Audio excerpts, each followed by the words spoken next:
नहीं मानता कि ताजमहल के निर्माण की सच्चाई बाहर आने से ताजमहल की छवि धूमिल हो जाएगी। बिल्कुल नहीं। मुझे तो लगता है कि उल्टा कोहरा छट जाएगा और ताजमहल साफ दिखने लगेगा।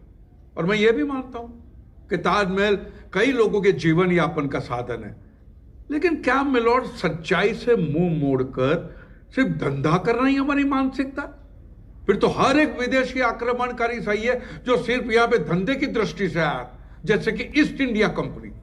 पर हम तो आज भी धंधा ही कर रहे हैं मिलॉर्ड, शिक्षा का धंधा, इतिहास का धंधा। तो मिलॉर्ड, अगर इतिहास को भी नफे नुकसान की दृष्टि से देखा जाए तो फिर इतिहास इतिहास नहीं रहता, एक कॉमोडिटी हो जाती है, कपोल कल्पित कहानी बन जाती है।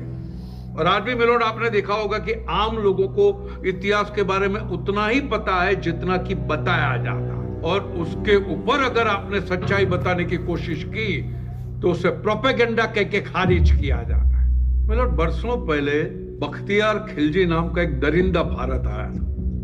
उसने नालंदा विश्वविद्यालय को आग लगा दी थी। नालंदा विश्वविद्यालय जहां दुनिया भर से लोग पढ़ने आते थे, 90 लाख किताबें जला दी थी।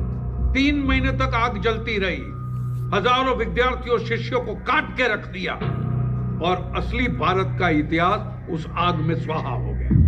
फिर आए अंग्रेज, उन्होंने भी हमारे इतिहास के साथ खिलवाड़ किया और जो मन में अनाप शनाप लिख दिया।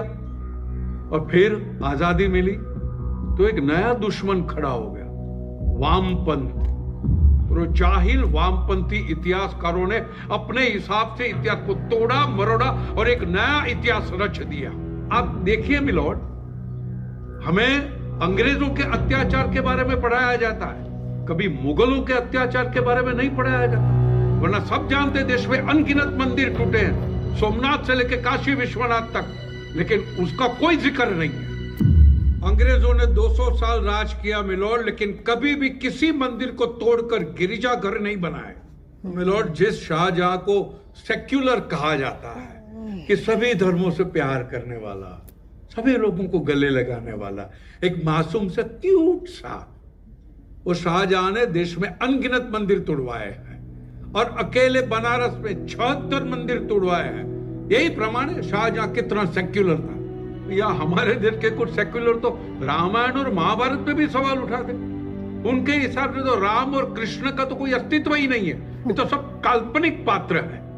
लेकिन उनके संदेह को मिटाने का काम हमारे आर्कियोलॉजिकल डिपार्टमेंट ने किया। उन्होंने रामायण और महाभारत के प्रमाण तो दिए और उन तथाकथित सेक्युलरों के मुंह पे तमाचा भी जड़ दिया।